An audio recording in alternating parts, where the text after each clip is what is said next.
Case start होगा। Already revision class है तो सब कुछ याद ही होना चाहिए, और इस रिवीजन क्लास में थोड़ा पहले से पढ़ के आया करें। Electric dipole, a pair of equal and opposite charges separated by a finite distance.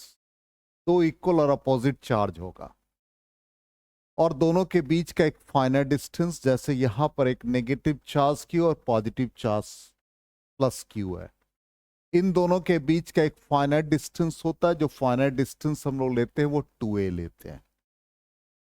अब ये कोई जरूरी नहीं कि 2a ले, आप l ले, a कुछ भी ले सकते हैं, अपने कन्वीनियंट के अकॉर्डिंग ले सकते हैं। ये डाइपोल लेंथ को रिप्रेजेंट करता है। 2a इसलिए लिया जाता है कि जब भी हम लोग कैलकुलेशन करेंगे तो half of the dipole a हो जाएगा, तो फ्रैक्शन में नहीं आएगा। इसलिए हम लोग कह देते हैं कि two equal and opposite charges separated by a finite distance 2a। आप इसको एल भी यूज कर सकते हैं। अब इसके स्ट्रेंथ को जो मेजर करते हैं उस क्वांटिटी को हम लोग कहते हैं डाइपोल मोमेंट। स्ट्रेंथ को रिप्रेजेंट करता है डाइपोल मोमेंट। तो डाइपोल मोमेंट एक वेक्टर क्वांटिटी है जिसका magnitude product of either charge and separation between the charges. Q और 2a का प्रोडक्ट डाइपोल मोमेंट होता है। ये इसका मैग्नीट्यूड हो गया। और डायरेक्शन हमेशा negative to positive, negative to positive की तरफ होगा। ठीक, अब इस चीज को दिमाग में आपको रखना है। इसका जब भी डाइपोल को ड्रॉ करेंगे एग्जाम में तो डाइपोल मोमेंट के डायरेक्शन को जरूर मेंशन करेंगे। और डाइपोल मोमेंट हमेशा नेगेटिव टू पॉजिटिव, ये डायरेक्शन इसका होता है नेगेटिव से पॉजिटिव की तरफ। इसका मैग्नीट्यूड याद रहना चाहिए। यहां पर मैग्नीट्यूड मतलब आप ये नहीं कीजिएगा कि -q/2a, -q का मॉडुलस या q का मॉडुलस लेंगे आप। मैग्नीट्यूड का मीनिंग यही है कि चार्ज इनटू सेपरेशन। ठीक, तो ये हो गया आपका q/2a। अब यहां पर जब डाइपोल मोमेंट है वेक्टर फॉर्म में, यहां पर ऑब्जेक्टिव क्वेश्चन आपसे पूछा जा सकता है कि डाइपोल मोमेंट ऐसे भी दे देगा कि डाइपोल मोमेंट, एक dipole is align along the x axis, और ऑप्शन दे देगा कि डाइपोल मोमेंट क्या है। ऐसे कह देगा कि एक डाइपोल है, प्लेस कर दिया अलोंग एक्स एक्सिस, ऐसे एक्स दे देगा। अब कहोगे कि डाइपोल मोमेंट कैसे लिखे? बहुत इजी है। डाइपोल मोमेंट वेक्टर फॉर्म में ही लिखेंगे। Magnitude of charge, separation 2a ले लिया। अब आपको डायरेक्शन में दिक्कत आ रही है, तो डायरेक्शन एक्स के अलोंग है तो आई कैप यूनिट वेक्टर लगा देंगे। यदि यही डाइपोल वाई के अलोंग होगा तो जे कैप यूनिट वेक्टर लगा देंगे। अब 2a गिवन है तब, और ऐसे भी लिख सकते हैं, मान लो इसके बीच का लेंथ l गिवन है, तो आप कैसे यूज करेंगे? तो P = Q/L लिख देंगे। अब L है तो L डायरेक्शन यदि आप देना चाहते हैं तो L आई कैप हो जाएगा। आइए, good morning sir. Good morning. Previous class में एब्सेंट, टेस्ट में एब्सेंट। अच्छा, अब्रॉड। आजकल लोग एकदम सीधे जैसे ही टेस्ट होता है उस दिन मॉरिशस जाते हैं और नेक्स्ट डे आ जाते हैं। ये समझ में आ गया सबको? ये वाला पार्ट क्लियर है कि जब भी डाइपोल मोमेंट लिखेंगे तो सेपरेशन और चार्ज का प्रोडक्ट लिखेंगे, डायरेक्शन आप जरूर मेंशन करेंगे। ठीक, अब इसके यूनिट पर आ जाए। यूनिट बहुत कॉमन यूनिट है। एक तो सिंपल हो जाता, चार्ज है तो कूलम, और डिस्टेंस है मीटर तो कूलम मीटर हो गया। दूसरा जो इंपॉर्टेंट यूनिट है प्रैक्टिकल यूनिट, ये केमिस्ट्री में भी बहुत इंपॉर्टेंट है, डीबाई। ये याद रखिएगा, डीबाई का वैल्यू। बार बार हम कह रहे हैं डीबाई का वैल्यू याद रखिएगा। अब डीबाई का मतलब क्या है? तो कहता है कि डीबाई डाइपोल मोमेंट का यूनिट है। उस कंडीशन में चार्ज को हम लिखते हैं 10⁻⁻10 फ्रैंकलिन। तो जैसे यहां पर दोनों चार्ज लिखा 10⁻⁻10 फ्रैंकलिन, और इसके बीच का सेपरेशन 1 एंगस्ट्रम होगा, तो सेपरेशन 1 एंगस्ट्रम। अब इसका डाइपोल मोमेंट हम निकालते हैं, तो डाइपोल मोमेंट निकालेंगे। फ्रैंकलिन क्या है? Smallest unit of charge. ये सीजीएस यूनिट में पढ़ रखा है। 1 कूलम 3 × 10⁹ स्टैट कूलम। इसी स्टैट कूलम को फ्रैंकलिन कहते हैं। तो 1 फ्रैंकलिन बिकम्स 1/3 × 10⁹ कूलम हो गया। अब डाइपोल मोमेंट का वैल्यू निकाल लेंगे। तो चार्ज चार्ज की जगह पर 10 to the power -10 franklin, 1 franklin 3 into 10 to the power 9, 1 angstrom 10 to the power -10 metre. अब इसको सॉल्व कर लो तो क्या बन जाएगा, ये 10 का पावर कितना आ गया, -29, 1/3 तो 10/3 कर दे तो ये क्या हो जाएगा, -1 ऑलरेडी, तो क्या बन गया 3.3, 10 टू द पावर -30 हो जाएगा। 1 इतना कूलम मीटर के इक्वल हो जाएगा। ये वैल्यू याद रखना है। तो 1 ठीक है, पीडीएफ हम भेज दिए सबको, सब एक दूसरे को फॉरवर्ड कर दोगे जो भी है, यदि नहीं देखता तो दोबारा करो, तिवारा करो। तो डी बाई का वैल्यू हो गया 3.3 इंटू 10 पावर -3, 30 कूलम मीटर। ठीक, अब आइडियल डाइपोल, आइडियल डाइपोल क्या है, डाइपोल मोमेंट का वैल्यू होता है Q इंटू 2a। ठीक, यहां पे क्या कोई है क्या, आइए सर, गुड मॉर्निंग। हाँ आइए, वही तो कहा कि ये लोग नहीं आए तो कैसे, हाँ सब पीछे बैठ जाओ ना, एक काम करो ना, उसके बाहर, खिड़की के बाहर। हाँ। तो यहां पर ध्यान से, अब यहां पर कहता आइडियल डाइपोल। अभी हमने चार्ज Q यूज किया और सेपरेशन 2a रखा, हमने सेपरेशन को डिक्रीज कर दिया, मान लो सेपरेशन को कर दिया a/36, a/72, a/100, कुछ भी कर दो जो मन में आए। ठीक, अब आर्यन लेट से आए तो 100 कर देता है मान लो। अब इस समय चार्ज का स्ट्रेंथ डिफरेंट हो जाएगा, इसको Q डैश मान। तो कहता है कि यदि आप साइज को डिक्रीज कर रहे हो, चार्ज के स्ट्रेंथ को इंक्रीज कर रहे हो, तो डाइपोल मोमेंट फाइनाइट होना चाहिए। जो डाइपोल मोमेंट इनिशियल है और ये जो फाइनल निकालेंगे तो इसका वैल्यू फाइनाइट, जितना भी आप डिक्रीज करें उससे कोई फर्क नहीं पड़ता है, डाइपोल मोमेंट का वैल्यू फाइनाइट होना चाहिए, P डैश। अब ये क्या बन गया, Q dash, separation a/100।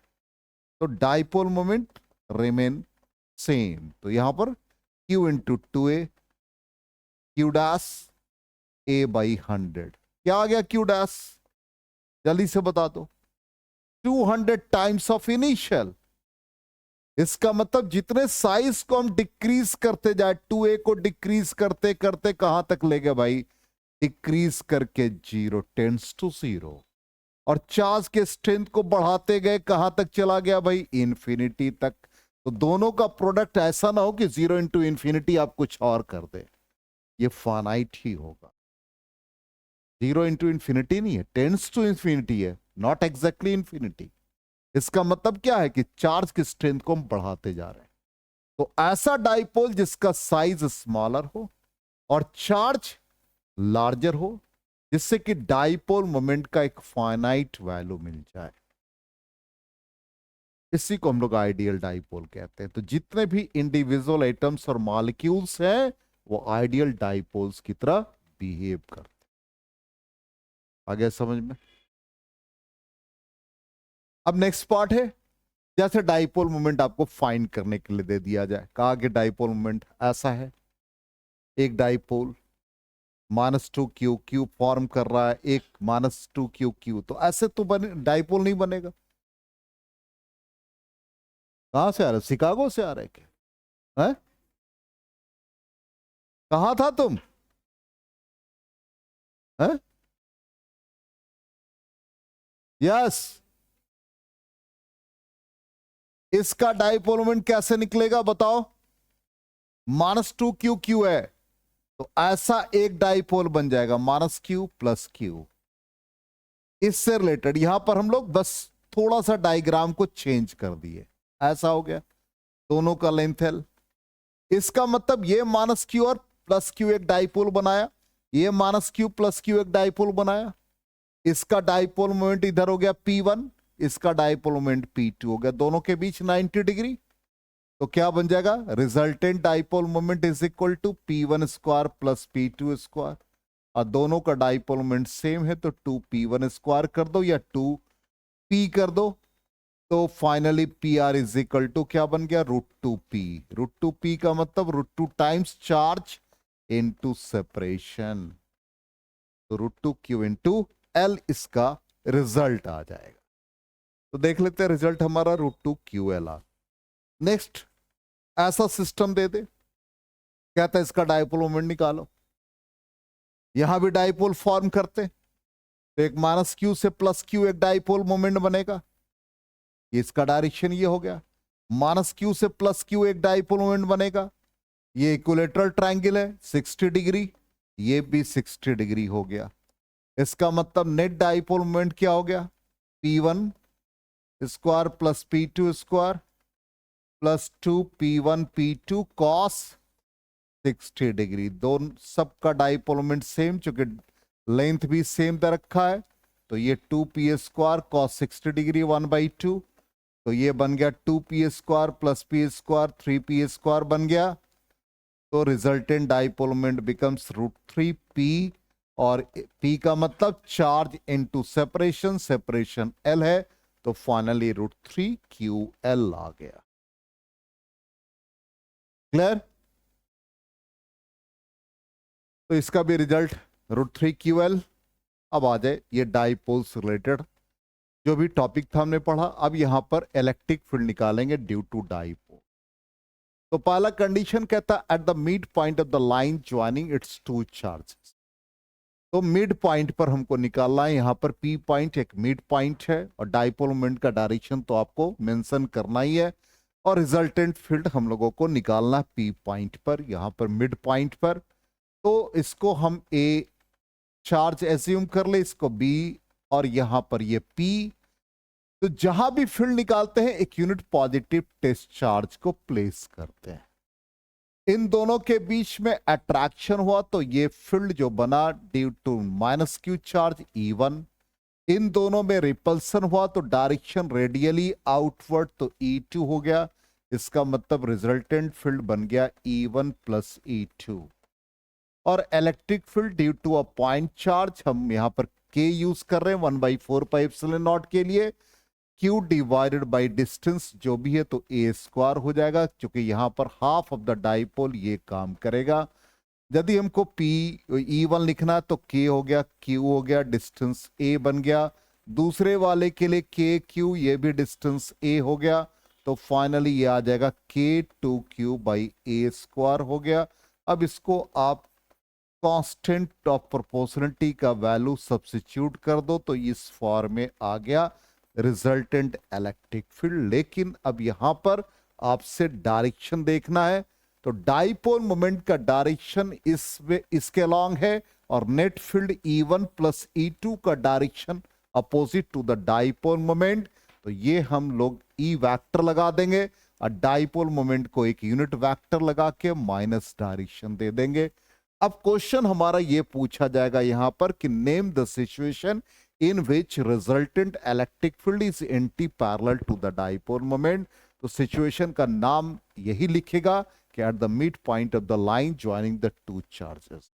Dipole के मिड पॉइंट पर जब भी हम फील्ड निकालते हैं तो डाइपोल मोमेंट के अपोजिट डायरेक्शन में फील्ड का रिजल्ट आता है। ठीक, यह ऑप्शन दे देगा आपको मल्टीपल चॉइस क्वेश्चन में कि रिजल्टेंट इलेक्ट्रिक फील्ड का वैल्यू क्या होगा जब हम फील्ड को मिड पॉइंट पर निकाल रहे हैं। तो ऑप्शन ऐसा ही मिलेगा आपको यूनिट वेक्टर के फॉर्म में। ये रिजल्ट आपको याद रखना है। तो रिजल्ट हमने लिख दिया है, एक्सप्लेनेशन भी आपको मैथमेटिकल दे दिया। पहला ये कंडीशन आ गया। दूसरा कंडीशन कहता है at a point lying on the axial line of the dipole, dipole के एक्सिस के लॉन्ग निकालना है। तो ये डाइपोल के एक्सिस के लॉन्ग एक पॉइंट P ले लिया जहां पर हमको फील्ड निकालना है। अब P पॉइंट पर एक unit positive test charge place कर दें। ये पॉइंट आप A एज्यूम कर लीजिए, इसको B एज्यूम कर लीजिए, सेंटर ऑफ द डाइपोल या mid point of the dipole. इसके कारण से रिपल्सन हो गया, तो B के कारण इसको B को हम लोग E2 नाम दे दे और A को E1 नाम दे देंगे। तो यहां पर -Q के कारण इस पर फील्ड कैसा होगा, अट्रैक्शन को रिप्रेजेंट करेगा। तो ये E1 हो गया। अब E1 और E2 का वैल्यू देखते हैं कितना आता है। ये आर हमने सेंटर या mid point of the dipole लिया, तो ये हमारा हाफ ऑफ द डाइपोल हो जाएगा। तो E2 के लिए हमारा टोटल लेंथ R प्लस ए बन जाएगा यहां से यहां। और E1 सॉरी, हाँ उल्टा बोल दिया, माइनस क्यू के लिए अट्रैक्शन, इसके लिए डायरेक्ट वैल्यू आ गया R प्लस ए, और B रेडियली आउटवर्ड है तो इसके लिए डायरेक्शन आ गया, ये वैल्यू आ गया R माइनस ए। ठीक है यहां तक। अब इसके वैल्यू को लिख करके देखते हैं, तो E1 का वैल्यू क्या आ रहा है, 1/4 पाई एप्सिलॉन नॉट या K यूज कर लेंगे, और Q, और E1 का वैल्यू कितना भाई, R प्लस ए का होल स्क्वायर, और E2 1/4 pi epsilon not. Aryan जल्दी से बता देना दोनों में किसका वैल्यू ज्यादा है। गुड, एक्सलेंट, बच्चा पढ़ने लगा। तो रिजल्टेंट फील्ड, चूंकि इसके डिनोमिनेटर में कम क्वांटिटी है इसलिए ये लार्जर होगा, तो E is equal to E2 minus E1, दोनों को सिंप्लीफाई कर दे तो Q/4 pi epsilon not common हो जाएगा।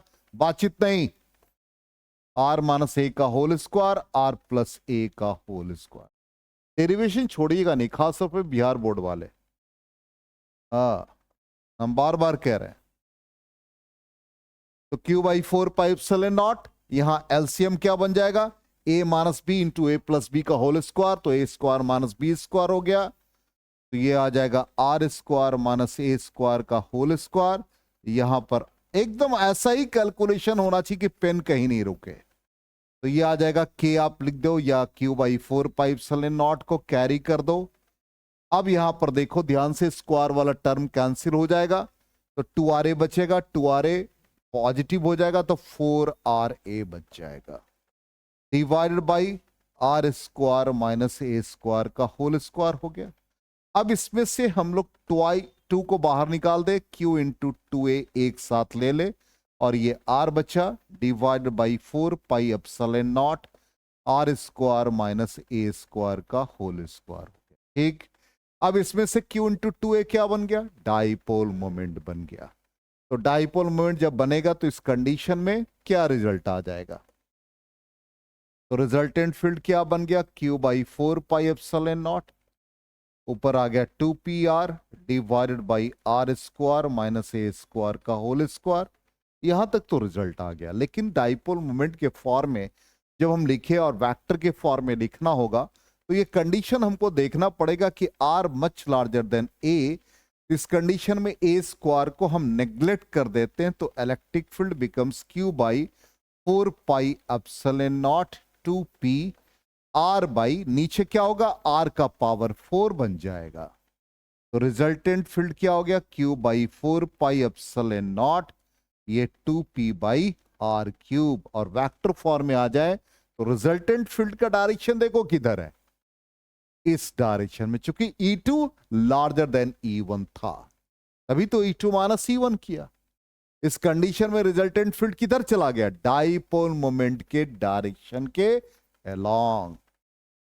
इसलिए यहां पर जब भी हम लोग लिखेंगे इसको वेक्टर फॉर्म में, तो डाइपोल मोमेंट P वेक्टर, यहां यूनिट वेक्टर लेने की जरूरत नहीं, ऑलरेडी P वेक्टर आ चुका है, तो ये ऑप्शन मिलेगा कि एक्सियल लाइन में ऐसा ऑप्शन है।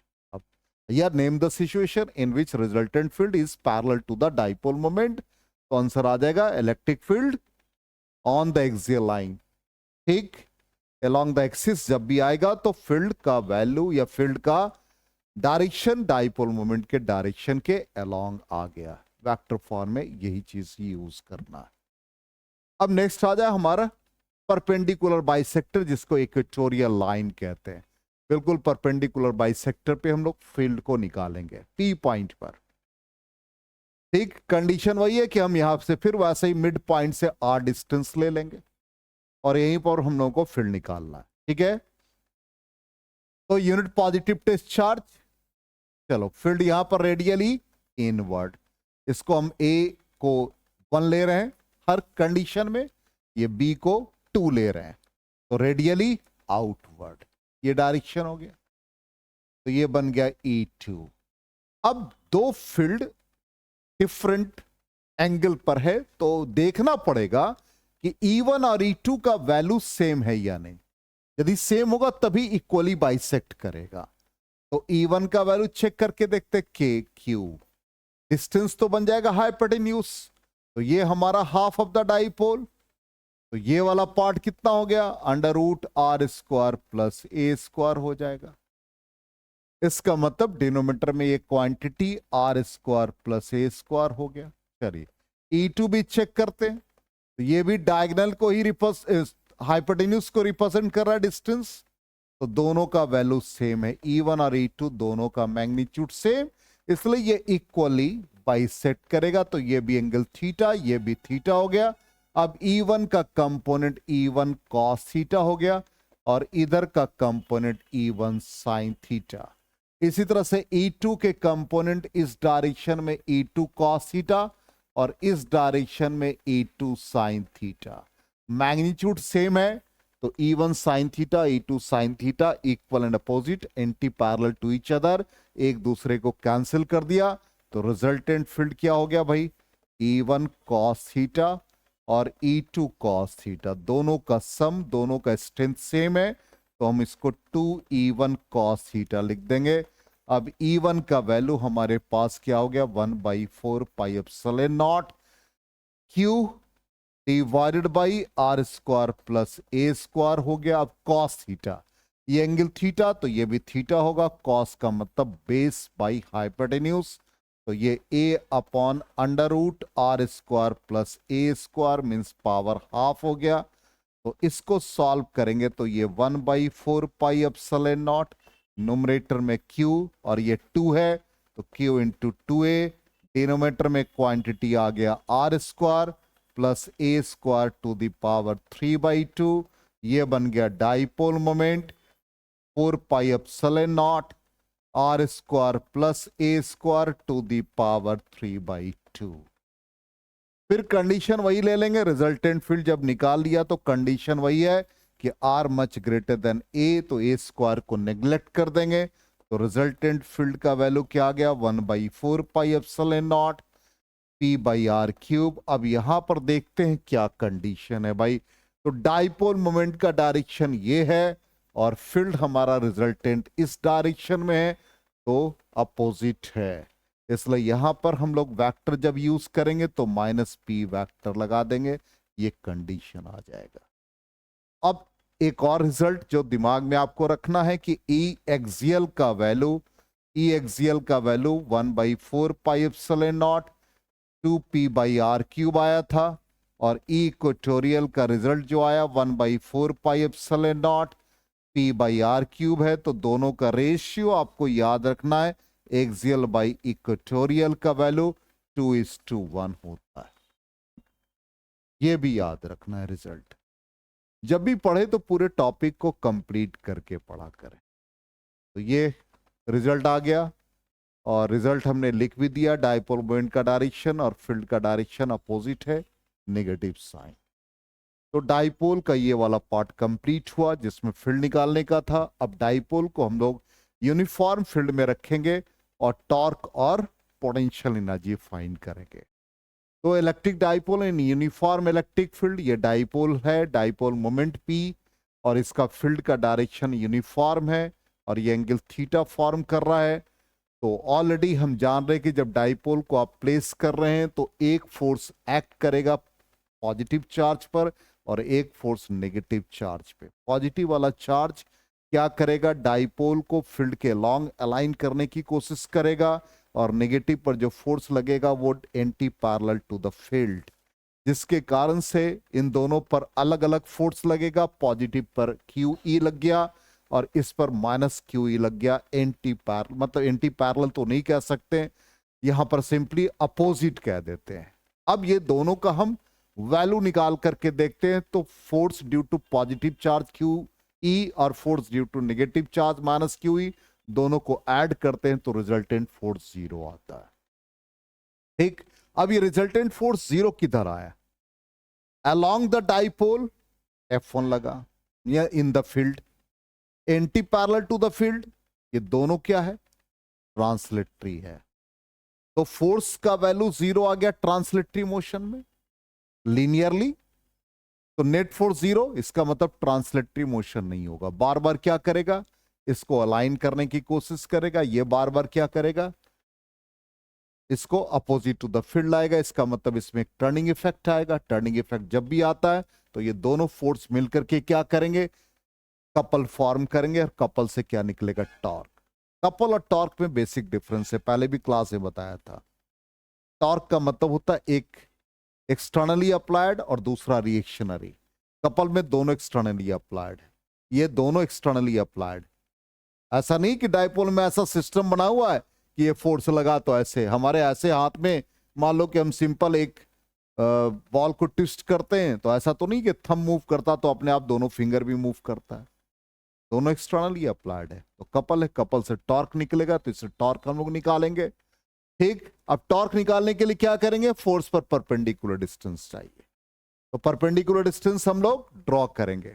ठीक, तो यहां पर यही सेम कंडीशन है, परपेंडिकुलर ड्रॉ करेंगे। कहां से, यहां से एक परपेंडिकुलर लाइन लेंगे, ये एंगल थीटा है तो ये भी थीटा बनेगा। ठीक, और जब थीटा ये फॉर्म करेगा तो फिर यहां पर ये क्या बन जाएगा, 2l sine theta. 2l sine theta, ये याद रखिएगा, ये थीटा बना तो ये भी एंगल थीटा बना। ये हमारा क्या है, यदि 2l ले लिया, 2a जो भी लेना चाहे, तो परपेंडिकुलर डिस्टेंस क्या बन गया, 2l साइन थीटा। तो टॉर्क का मतलब क्या होता है, इधर फोर्स, कौन सा फोर्स, या तो F1 ले लें या F2 ले लें। F1 और परपेंडिकुलर डिस्टेंस जो आपका आ रहा है 2l साइन थीटा। फोर्स का वैल्यू क्या है भाई, QE है, तो QE into 2l sine theta, Q into 2l E sine theta. तो ये क्या बन गया, dipole moment P sine theta होगा।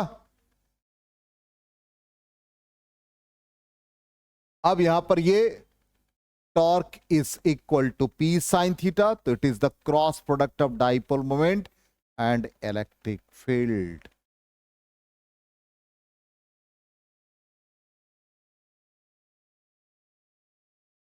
ठीक, अब ये तो आ गया। अब यहां पर एक क्वेश्चन अराइज होता है कि किस किस कंडीशन में, एक तो सिंपली टॉर्क का वैल्यू 0 तब होगा जब पैरेलल और anti parallel to the field हो जाए, थीटा का वैल्यू 0 डिग्री 180 डिग्री।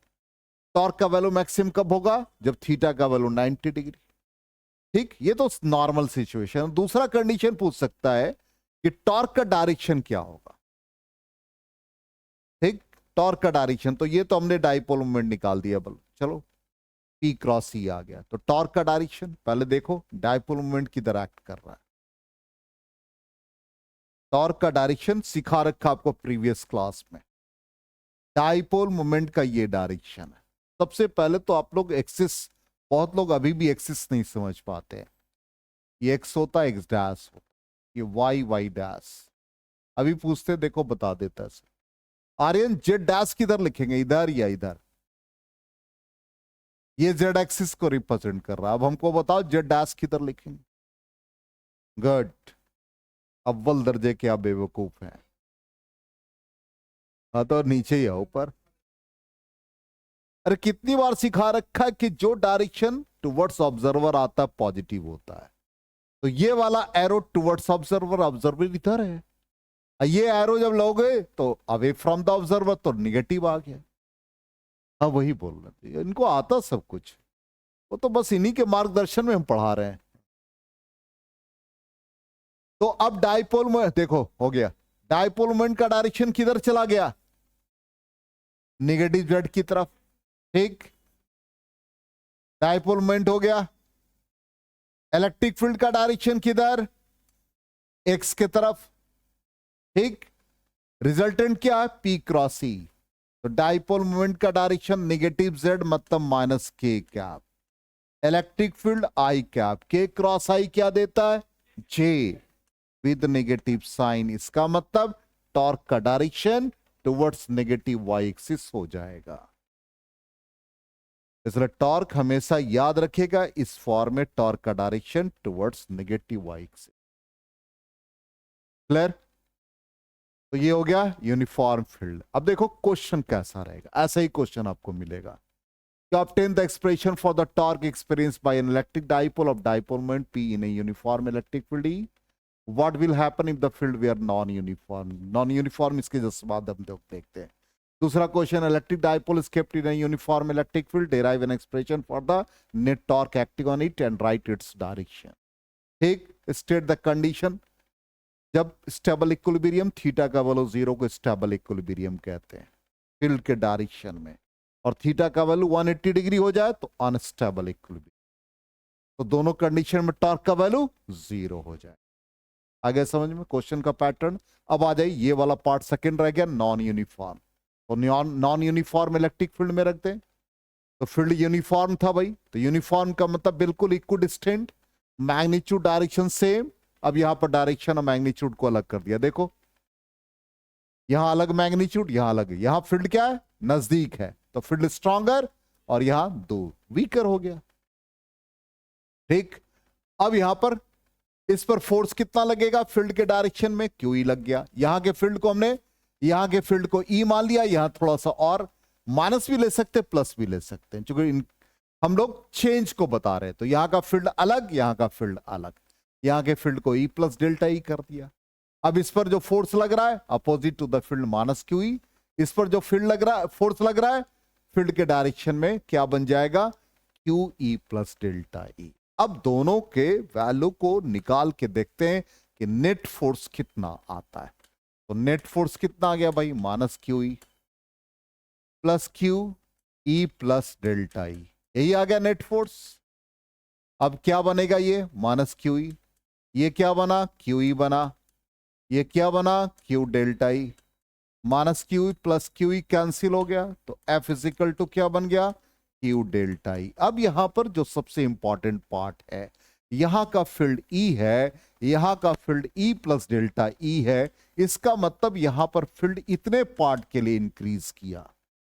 ये पार्ट हमारा क्या है, डाइपोल का लेंथ, और ये पार्ट क्या है, एक्स के लॉन्ग. तो डिफरेंस यहां पर जो आ रहा है वो लेंथ के कॉरस्पॉन्डिंग है. अब यहां पर ये फील्ड वैरी कर रहा विद डिस्टेंस. हम चाहते हैं इसको डाइपोल मोमेंट के फॉर्म में लिखें. तो यदि हम चार्ज को इस डाइपोल लेंथ से मल्टीप्लाई कर दें, तो ये लेंथ है, लेंथ से मल्टीप्लाई करेंगे तो लेंथ से हमको डिवाइड करना पड़ेगा. तो इसके अप्रॉक्सीमेट लेंथ हम क्या मान रहे हैं, डेल्टा एक्स मान रहे हैं. इसको हम फील्ड के साथ वैरी करते हुए दिखा सकते हैं मैथमेटिकली, क्योंकि दोनों का यूनिट और डायमेंशन सिमिलर है. जिसका यूनिट डायमेंशन सिमिलर है उस क्वांटिटी को मल्टीप्लाई और डिवाइड कर सकते हैं. 2a के कॉरस्पॉन्डिंग डेल्टा एक्स है, तो ये बन जाएगा डाइपोल मोमेंट, ये बन जाएगा delta E by delta x बन गया. इसका मतलब फोर्स का वैल्यू वैरी कर रहा है एज डाइपोल मोमेंट, और फील्ड वैरी कर रहा है along x एक्सिस. यदि इसी को हम y के along रख दें तो क्या आ जाएगा, F P delta E by delta Y. ठीक, इसी तरह से z के along लिख दे तो क्या बन जाएगा, p delta E by delta Z. आ गया समझ में. नॉन यूनिफॉर्म में फोर्स क्या हुआ, नॉन जीरो. ये याद रखना है. अब देखो यूनिफॉर्म का रिजल्ट क्या है, जल्दी से बता दो. यूनिफॉर्म में क्या था, force zero, torque P sine theta.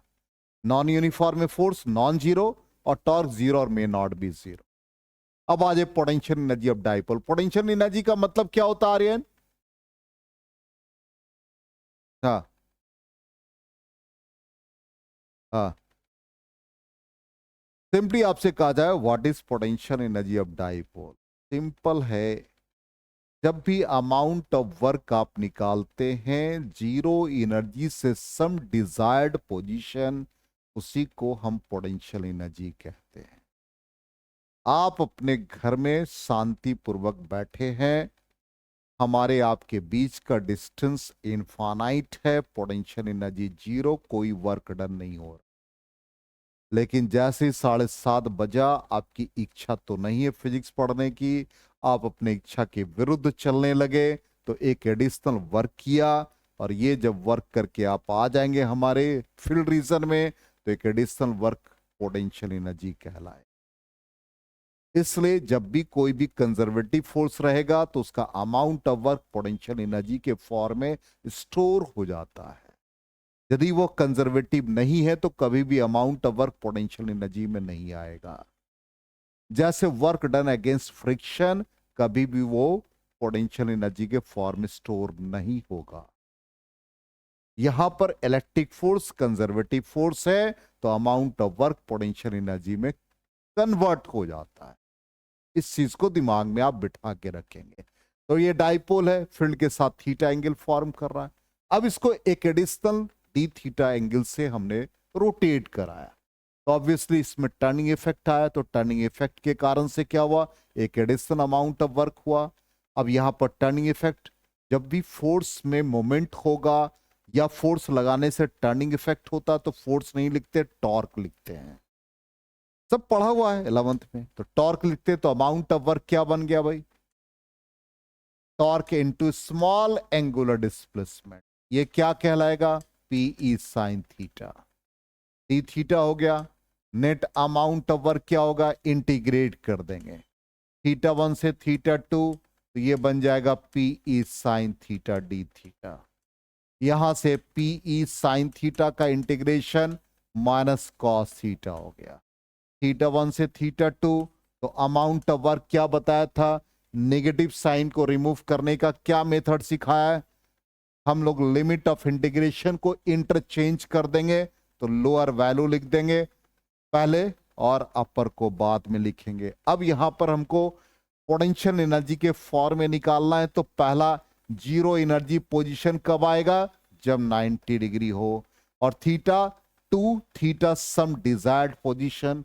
इसमें जो चेंज होगा मतलब potential energy due to dipole या पोटेंशियल एनर्जी डायपोल का यदि हम डिफाइन करते हैं तो क्या लिखेंगे, amount of work required to bring the dipole या स्मॉल डिस्प्लेसमेंट डी थीटा हो रहा है। ठीक है, तो उस कंडीशन में जीरो एनर्जी पोजीशन से सम डिजायर्ड पोजीशन। तो जीरो एनर्जी का मतलब थीटा 1 90 डिग्री और सम डिजायर्ड पोजीशन या सम स्टैंडर्ड पोजीशन थीटा ले लेंगे तो ये पोटेंशियल एनर्जी में कन्वर्ट। तो पीई कॉस थीटा 1 का वैल्यू क्या हो गया, cos 90 degree minus cos theta. तो यू इज इक्वल टू क्या बन गया, minus PE cos theta. It is the dot product, तो माइनस पी डॉट ई बन गया। थीटा का वैल्यू 0 डिग्री डालेंगे तो क्या बन जाएगा, पोटेंशियल एनर्जी स्टेबल कंडीशन में बन जाएगा माइनस पीई।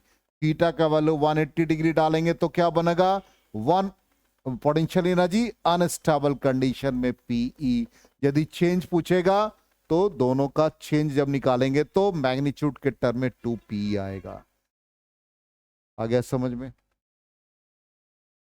तो पोटेंशियल एनर्जी डाइपोल का ये कंडीशन। अब यहां पर ये रिजल्ट भी याद रखना है, लिख दिया कि यूनिफॉर्म इलेक्ट्रिक फील्ड होगा तो force 0, torque P sine theta.